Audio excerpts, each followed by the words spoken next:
निधि बंदरिया का जन्मदिन आने वाला है और निधि बंदरिया के पापा रॉकी भालू काम से आ गए हैं। निधि की माँ शारदा लोमड़ी रसोई में खाना बना रही है। आज निधि बहुत ज्यादा खुश है, उसकी खुशी का कोई ठिकाना नहीं है। बेटी निधि, कल तुम्हारा जन्मदिन है, तो बताओ बेटा तुम क्या खाना चाहती हो? तुम्हारे जन्मदिन पर मैं शारा तुम्हारा मनपसंद का खाना बनाना चाहती हूँ। मम्मी आपका जो भी मन हो आप अपनी मर्जी से बना लो, मैं तो कुछ भी खा लूंगी। मम्मी आपने मेरे जन्मदिन के लिए इतनी बड़ी पार्टी प्लान की, मेरे लिए यही काफी है। मम्मी बस मुझे आपसे कुछ नहीं चाहिए। देखा न शारदा, हमारी बच्ची अब बड़ी हो गई है, हमारी कितनी फिक्र करती है। अच्छा निधि बेटा बताओ, तुम्हें अपने इस जन्मदिन पर क्या गिफ्ट चाहिए? हम तुम्हें वही ला कर देंगे। पापा मम्मी आप मुझे खुशी खुशी जो भी देंगे मुझे वो बहुत अच्छा लगेगा। आप मेरे गिफ्ट के लिए इतना परेशान मत होइए। मैं तो बस चाहती हूँ कि आप मेरे जन्मदिन पर आकर बहुत मस्ती करें। और हाँ पापा, मैं चाहती हूँ कि हमारे घर में जो मोना आंटी काम करती है, कल वह भी मेरे जन्मदिन पर शामिल हो और वह भी मेरे जन्मदिन पर बहुत मजे करे। ठीक है निधि, जैसे तुम चाहती हो वैसा ही होगा। मैं अभी तुम्हारी मम्मी से कहता हूँ, वह जाकर मोना से कल जन्मदिन के पार्टी में आने के लिए कह देगी। सुनो शारदा, तुम मोनी लोमड़ी से कह देना वह अपनी बेटी के साथ कल निधि की जन्मदिन पार्टी में आ जाए। ठीक है जी, मैं उसे कह दूंगी। मोना लोमड़ी के आते ही शारदा उसे जन्मदिन के लिए इनवाइट कर देती है।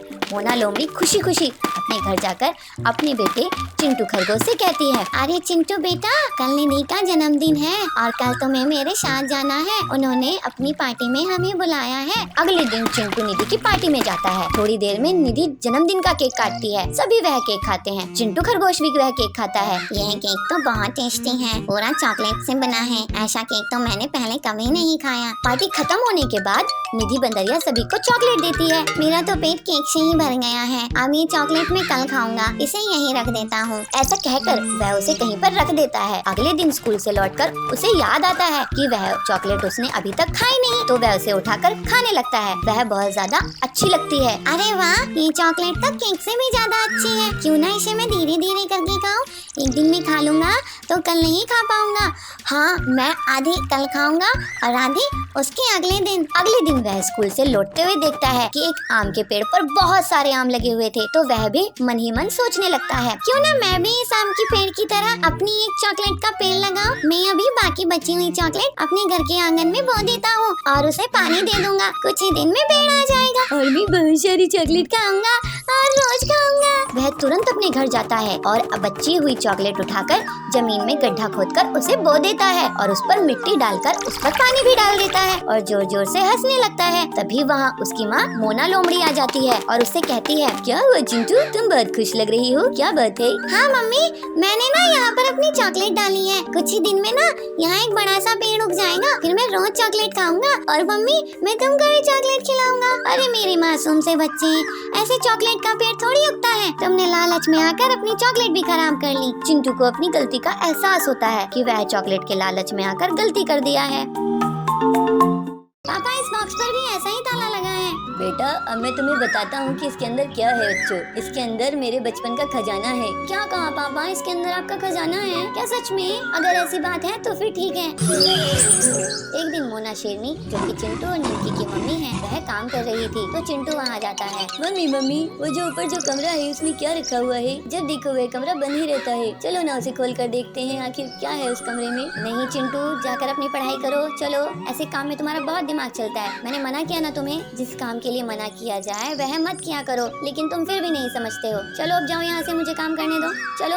जब भी मैं आपसे उस कमरे के बारे में पूछता हूँ तो आप मुझे ऐसे ही पढ़ाई के नाम पर भगा देते हो। मुझे बता क्यों नहीं देते कि आखिर उसमें क्या रखा हुआ है? चिंटू बंदर अपनी मम्मी से बोल ही रहा था कि तभी वहाँ ननकी लोमड़ी भी आ जाती है। मम्मी, इस डब्बे को खोलो ना, इस पर ताला लगा हुआ है। इसे खोलकर दिखाओ मुझे, इसके अंदर क्या रखा हुआ है। वह कम था क्या जो दूसरी तू आ गई?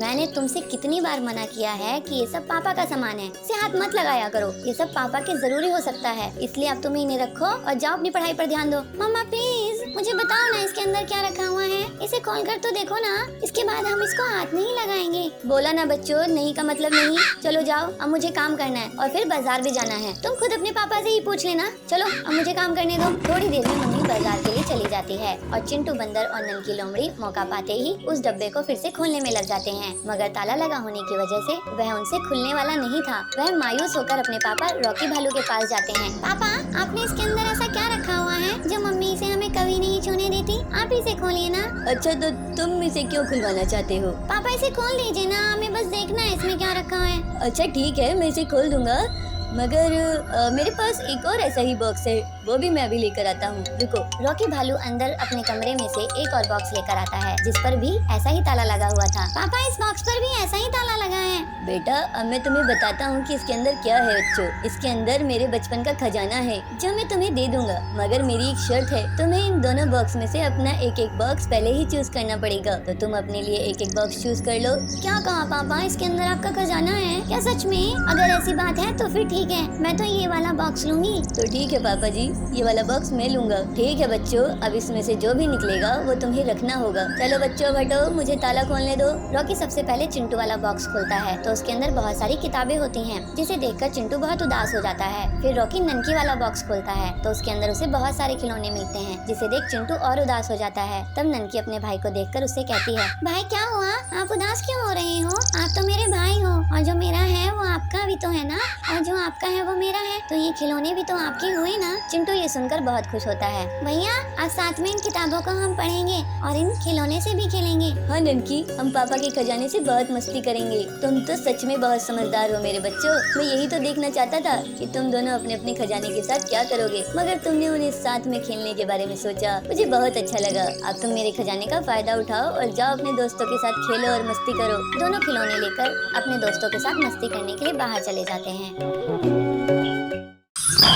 सुंदर जंगल में शेरा का बहुत आतंक था। सभी जानवर उसके गुस्से से बहुत डरते थे। उसी जंगल में एक समझदार खरगोश रिंकू रहता था। रिंकू हमेशा अपनी चालाकी से बड़े बड़े जानवरों से अपनी जान बचा लेता था, लेकिन वो हमेशा दूसरे छोटे जानवरों की मदद करता था। इस वजह से सभी जानवर उसको बहुत पसंद करते थे। एक दिन रिंकू जंगल में टहल रहा था, तभी उसे छोटू और उसकी पत्नी दिखाई दिए। छोटू भैया, छोटी भाभी, कहाँ घूम रहे हो? कुछ नहीं रिंकू, हम तो ताजी घास और फलों की तलाश में आए हैं। यहाँ की घास तो बहुत हरी भरी है, हम तो सोच रहे थे कि यहीं पास बस जाए। आप लोग क्या शेरा के बारे में नहीं सुने हो? ये उसी का इलाका है। अगर उसने आप दोनों को देख लिया तो आपकी खैर नहीं। शेरा तो बहुत ही क्रूर है। तभी वहाँ शेरा का दहाड़ने की आवाज आती है और सब डर जाते हैं। सुनिए जी, ये तो शेरा की दहाड़ है, अब क्या होगा? आप दोनों उस पेड़ के पीछे से भाग जाओ। और फिर दोनों पति पत्नी एक पेड़ के पीछे से भाग जाते हैं। रिंकू खरगोश, यहाँ पर 2 जानवर आए थे, मैं उनका शिकार करने आया हूँ, क्या तुमने उन्हें देखा है? जी शेरा जी, मैंने उन्हें उस रास्ते से जाते हुए देखा। रिंकू शेरा को दूसरी तरफ इशारा करके भेज देता है। छोटू और छोटी रिंकू के पास आते हैं। तुम्हारा शुक्रिया रिंकू भैया। अब आप दोनों यहाँ पर घास खाकर जल्दी से चले जाओ। इसके बाद दोनों पति पत्नी घास खाकर वहाँ से चले जाते हैं। दूसरे दिन वही दोनों उस घास के मैदान के पास एक तालाब में रिंकू को मिल जाते हैं। छोटू भैया, छोटी भाभी, आप दोनों के जाने के बाद शेरा फिर से आया था और मुझे धमका कर गया है कि अगर अगली बार उसको उसके शिकार का सही पता नहीं मिला तो वो मुझे ही खा जाएगा।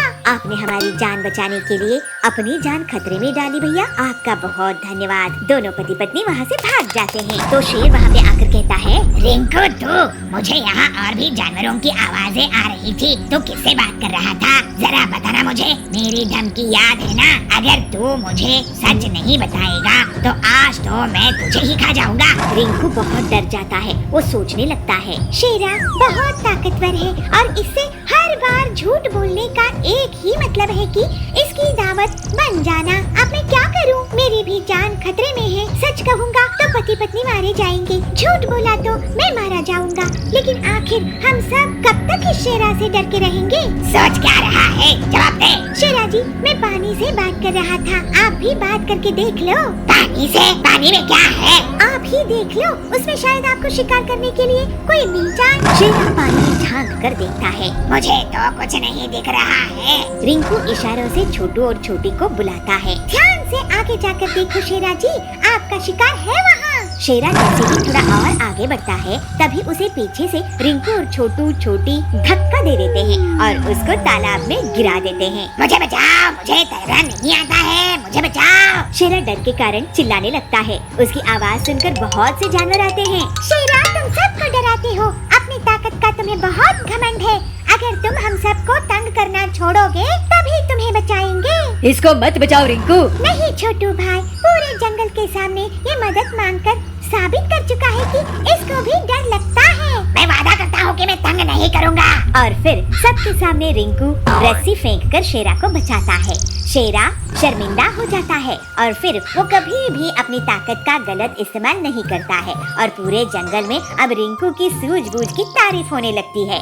इसी तरह से रिंकू इतनी मुश्किल में भी अपनी हिम्मत और होशियारी से मुसीबत खत्म करने में कामयाब होता है।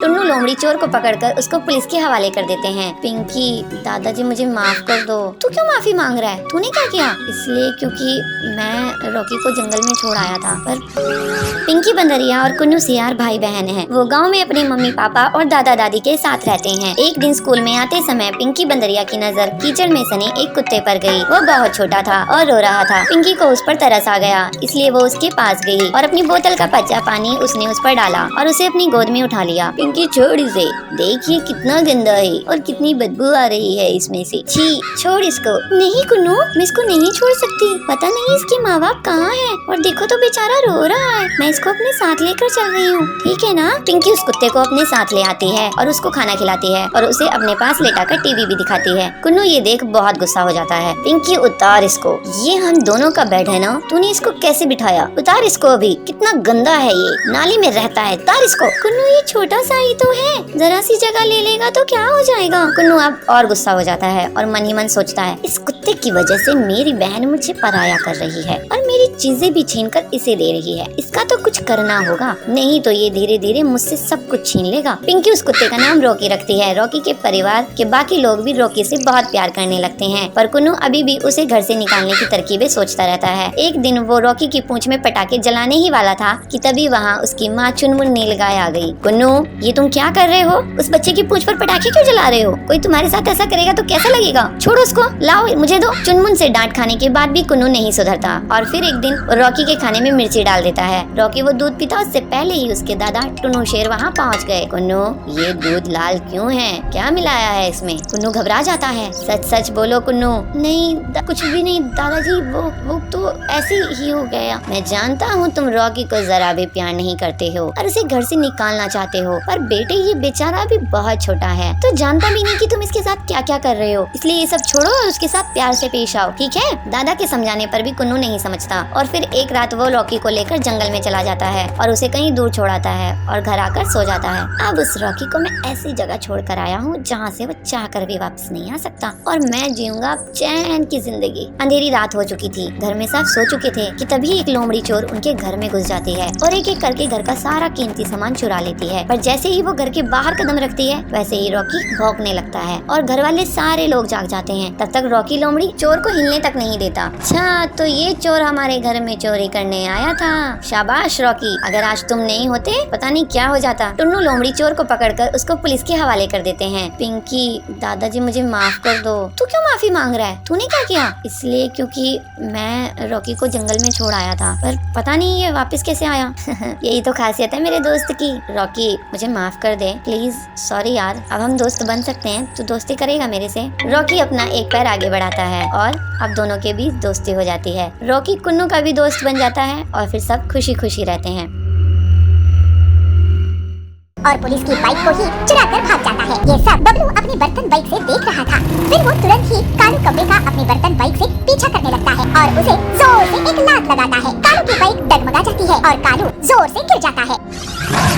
बिलासपुर में बबलू नाम का कबूतर रहता था। वो किसी भी चीज से कोई भी सामान बनाने की हुनर रखता था, जैसे प्लास्टिक की बोतल से नाव बनाना, कार्डबोर्ड से सजावटी सामान बनाना वगैरह। ये बात उसकी माँ पीलू को पसंद नहीं थी। बेटा बबलू, तू हमेशा कुछ न कुछ करता ही रहता है, लेकिन काम की एक भी चीज नहीं करता। आखिर कब सुधरेगा तू? तेरी शादी भी तो करवानी है। माँ, मैं काम करके जितना पैसा कमाता हूँ उतने में घर का खर्चा तो चल जाता है ना। तुम मुझे ताना कब बंद करोगी? घर खर्च का जितना पैसा आता है उतना तो तू घर के सामान से फालतू की चीजें बनाने में लगा देता है। घर की पूरी बोतल्स, घर की अलमारी की लकड़ी सब बेकार गई। मैं इतनी मेहनत मजदूरी करके घर चला रही हूँ और एक तू है कि सारा सामान कबाड़ा कर देता है। माँ, मुझे कुछ दिन और दो, तुम जरूर एक दिन मुझ पे गर्व करोगी। भगवान करे वो दिन जल्दी आए, नहीं तो तू तो हमारा घोंसला ही बिकवा देगा। इस तरह से कुछ दिन और बीत जाते हैं। एक बार बबलू के घर में बर्तन दिखाई नहीं दे रहे थे तो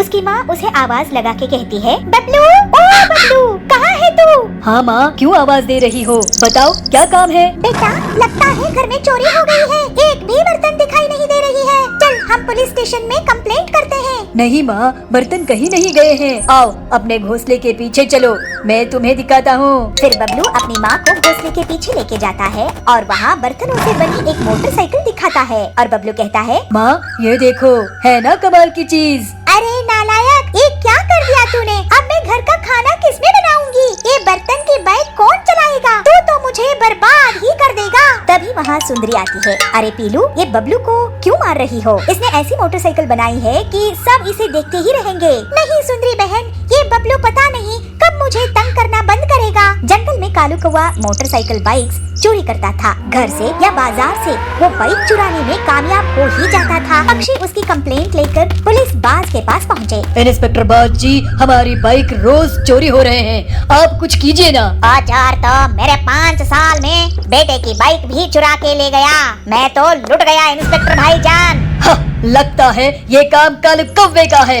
एक बार हाथ लग जाए तो मैं उसे बड़ी जेल में डलवा दूंगा। लेकिन उसके लिए आपको कितना टाइम लगेगा इंस्पेक्टर साहब? इतने दिनों में तो वो सारे जंगल की बाइक्स चुरा लेगा और किसी के पास मोटरसाइकिल बाइक्स नहीं बचेंगे।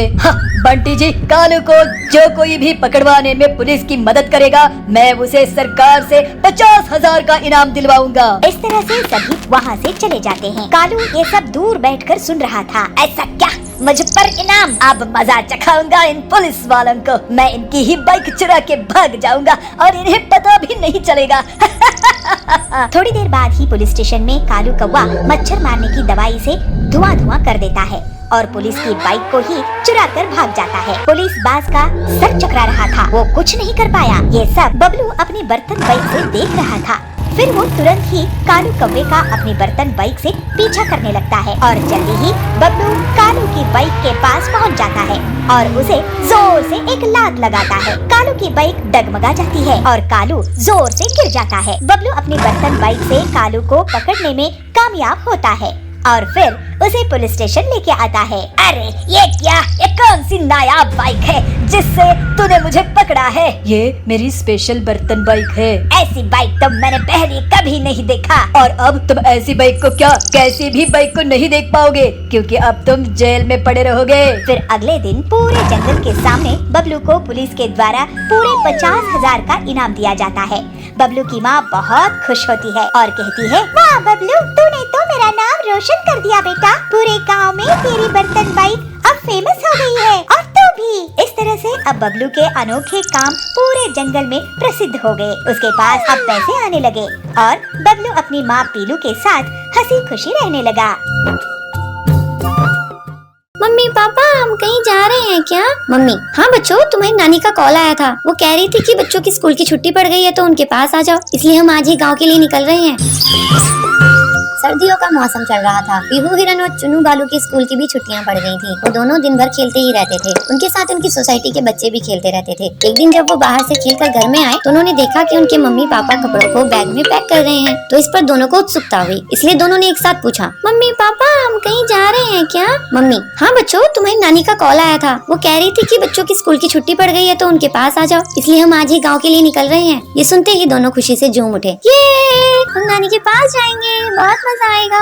दोनों ने जल्दी जल्दी से अपना अपना बैग पैक किया और ट्रेन को पकड़कर नानी के गांव आ गए। वो जैसे ही नानी के घर पहुंचते हैं वैसे ही नानी बाहर निकल कर आती है और पीहू और चुनू को गले से लगा लेती है। अरे मेरे बच्चों, आ जाओ आ जाओ। अरे कितने बड़े हो गए हो तुम तो।